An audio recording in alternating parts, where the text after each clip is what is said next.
Alright, YouTube. I think it's time to make a video on this thing. This is my 2016 Ford Focus ST.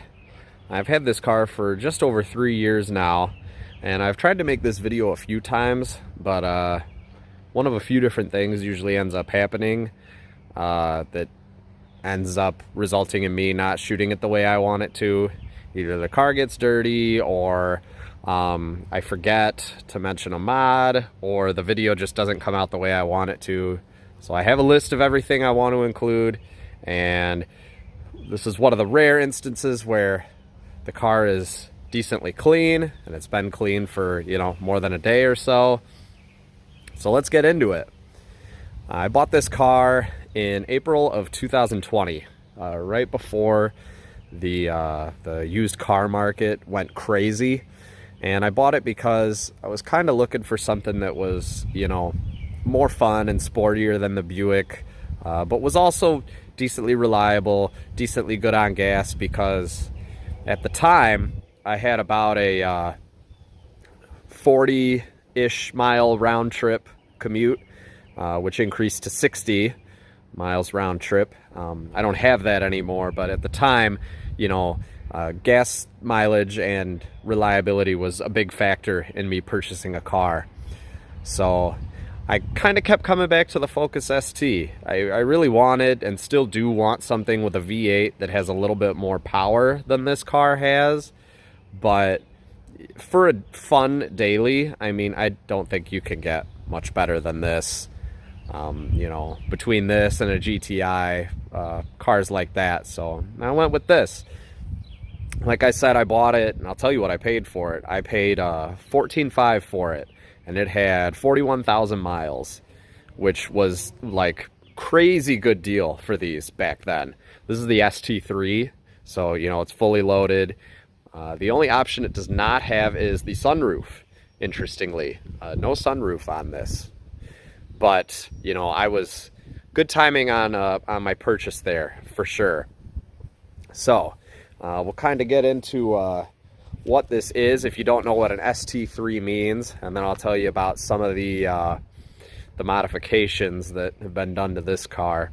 So ST3 comes with a few different things. ST3 is like the top trim level of the Focus ST.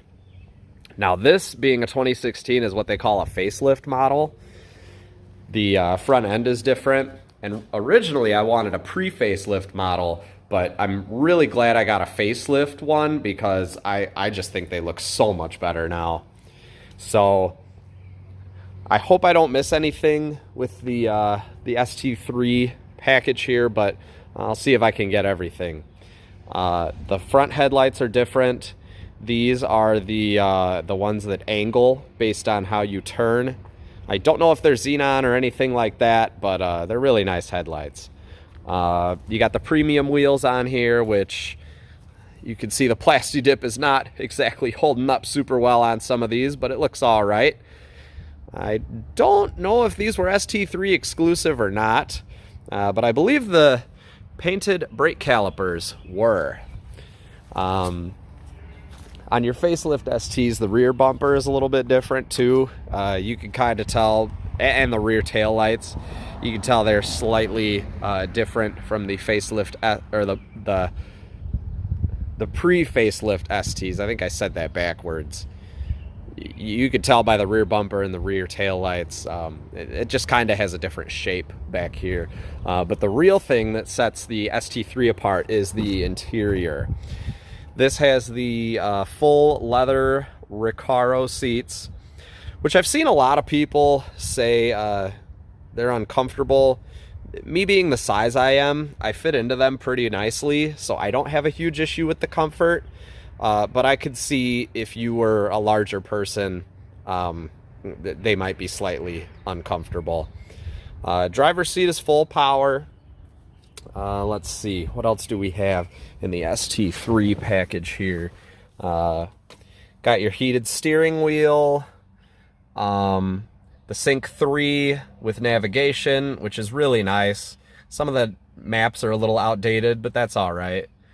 This also has the carbon appearance package, which gives you little carbon inserts. I think one of the previous owners put some carbon inserts on here that weren't factory, but I know that the e-brake, that's factory with the carbon package, and so is the shift knob. The steering wheel, I'm not 100% sure. Same with the door panel handle thing there. And then the other thing that you get with the ST3 is you get the, get my ugly face out of there. You get the ability to change the color of the lights, the interior lights that appear at nighttime, or whenever you have the lights turned on, which is pretty cool. Heated seats, also an ST3 thing. I really like the interior on this car. This interior has really sold me on modern Fords. I think it's very, very nice. Nice and, comfortable. I like the speaker setup in here. Steering wheel has a little fading on the top, but that's okay. And then another really cool factory option that this car has. I want to say that only cars in the northern states got this. And this being a Wisconsin car, originally it would have been. This car is an engine block heater, which I think is really cool. I've used it a couple times. Obviously not necessary for a car like this, here where I live in Illinois. But it's pretty cool. It's nice to have for those really cold days we get once in a while. As you can see, my engine bay is disgusting. Hopefully it doesn't look as disgusting on camera as it actually is. But the rest of the car is decently clean as this car gets with its paint, which I'll touch more on in a little bit. I'll talk about the mods. I am the fourth owner of this car. Well, I'm either the third or the fourth owner of this car. A lot of these mods that I'm about to talk about were done before I got the car. But let's see. I wrote them all out on a list, so hopefully I won't forget any. This car has the Sound Composer Delete, which is usually there'd be a tube right around where this catch can is. You can kind of see that's the bracket for where the Sound Composer goes into the intake. Very common mod on these cars is to delete that whole system just because it's a bunch of nonsense in the engine bay that you don't really need. This has some sort of an intake on it. I don't know what brand it is. I have a green air filter in there. So yeah, I got the green filter in there. It had an AEM filter on it when I got it, and I just figured it was time to change it. We got the Damon Motorsports catch can in there, which I don't know if it's maybe it's a good thing. Maybe this car just doesn't have any blow by, but it doesn't really catch much, especially in the warm weather here. But it's there. They say it's a good thing to have on these cars. It has a Boomba intake and throttle body spacer, which you can kind of see down there. Maybe you can't really see it. Again, installed by the previous owner. I know they don't do anything. I don't know why they're on there, but I just, since they're on there, might as well keep them on there, I guess. Let's see, what else do we have up at the front here? Underneath the car, it has a Cobb rear motor mount, which is another common modification that people do to these cars, help with the stability and the traction and all that. It's got these Excel coils, again, done by the previous owner. I personally would have left the OEM ones, but these seem to work fine. This has a snorkel of some sort, feeds into the intake. We've got a Levels intercooler, which anyone who's familiar with the ST world knows just how rare those are because the guy stopped fulfilling orders. But this one has a Levels intercooler. I tried to redo the stencil on there, and it is not holding up too well. Underneath the car, in addition to the rear motor mount, we have a TB Performance front traction bar, which I've noticed really helps. Not so much with wheel spin, but the car doesn't really hop. So that's been a worthy investment, and it really tightens up the steering on a car where the steering is already very tight. Let's see, what else have I got on here? This has a, and again, I don't know if you'll even be able to see it. It's got a accelerator pedal spacer. You can kind of see it up there where the gas pedal is. I believe that is a Damon Motorsports. Bring the accelerator pedal a little bit closer to the brake for heel toe shifting, which I still can't do, so what a good investment that was. Let's see here. I replaced the lug nuts with Gorilla lugs because the stock Ford ones are trash, and they were, the heads were stripping out on me, so I just got these, and these are awesome lug nuts. I would 100% recommend these. This car is tuned by JST. I have a 93 and an E30 tune. The E30 tune is awesome. You definitely notice an increase in torque. Goes through gas a little bit faster, but really not all that much. It's a definite performance enhancement there. And then just a few cosmetic things. I put the mud flaps on. It's got these louvers, which are kind of starting to look trashed at this point. You can see the fake carbon fiber kind of coming off on there. It had Spec D taillights on it that I bought, but I had them on there for about 2 months, and the left brake light stopped working. Whole light works except the brake light, so I just threw the stock ones back on there. I probably will try and fix them at some point, because I mean, what do I have to lose? I didn't buy them new, so it is what it is, I guess. Oh, and this car has an exhaust as well. I think it's a Cobb Catback, but the previous owner deleted the resonator on it, so it's basically straight pipe from the downpipe back. It's got the Cobb tips on there, which I love. I love the circular tips that some of the exhausts have for this car. Most exhausts, actually. You can see they're all sooty with the carbon. And I just did some other stuff, like put tint on the rear reflectors and, the yellow tint on the fog lights and stuff like that. This car's been pretty easy to maintain so far. It's got almost 90,000 on it by this point, so I've put about 50,000 miles on this car. Obviously, I've done oil changes. Everyone has their own preference with oil. I prefer to use Mobil 1 personally, and the Motorcraft filter. Plugs, yes, this car does go through plugs, although not as much as some other ST owners have experienced. I've probably done 3 or 4 plug changes in this car since I've had it, which still seems, pretty excessive, but that's just kind of how these engines are, or so I have heard. I did the brakes last fall. I changed the tranny fluid at 50,000 miles, and I'll do it again at 100K. I got new tires put on it, like right after I bought it, because the other ones were bald. I have the Yokohama Advan Sport All Seasons, which I mostly got because, it's a sporty all season that has a really high mileage rating. And at the time, that was really important to me. I didn't want to, be going through tires like nobody's business.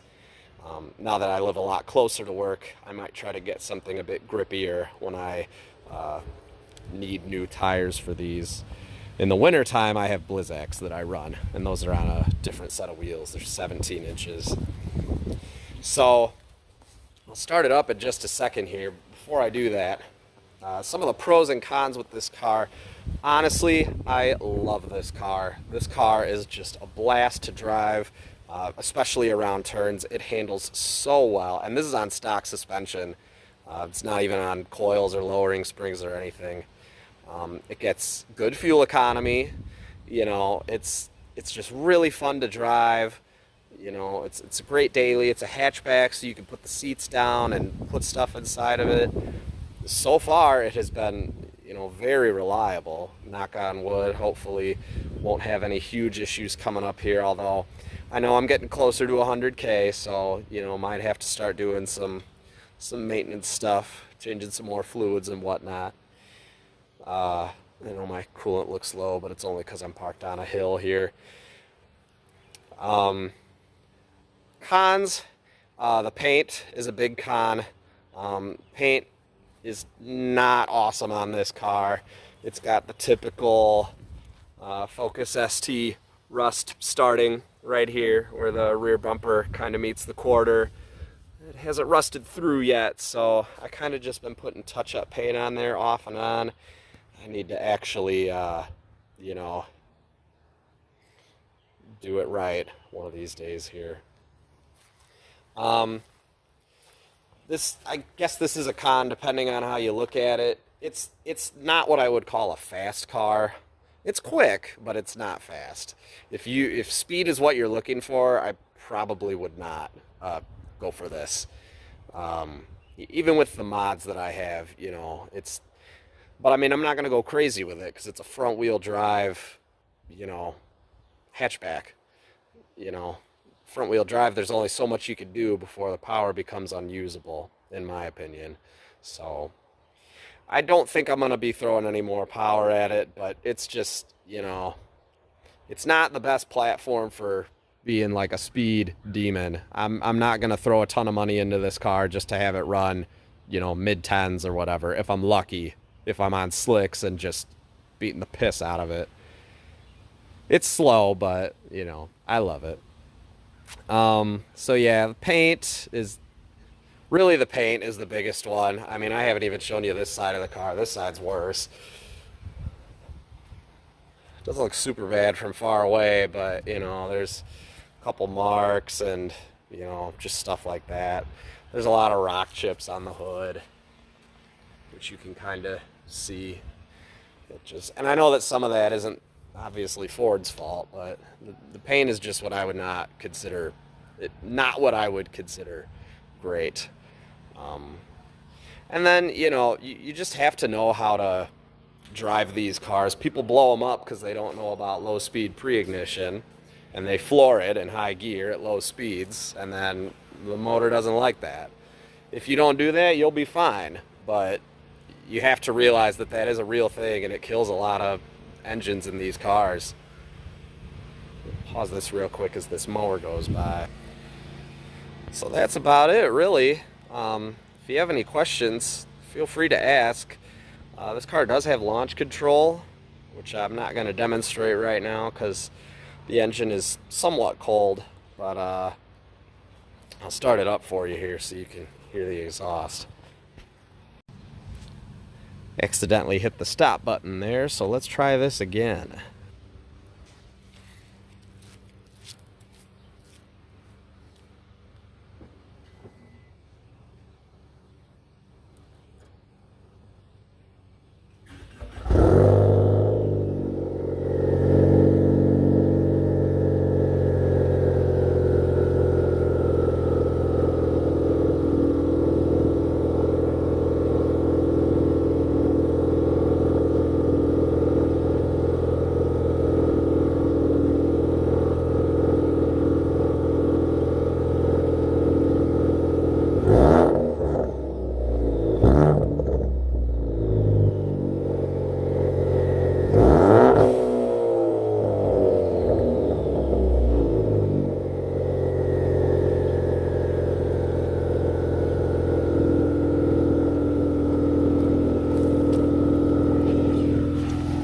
There's a little exhaust clip for you. Sounds pretty good. It's hard to get a good tone out of these cars. It idles down there. Hard to get a good tone out of these cars, but I do really like the tone that this car has with this exhaust. So yeah, like I said, if you have any questions, feel free to ask. And thanks for watching.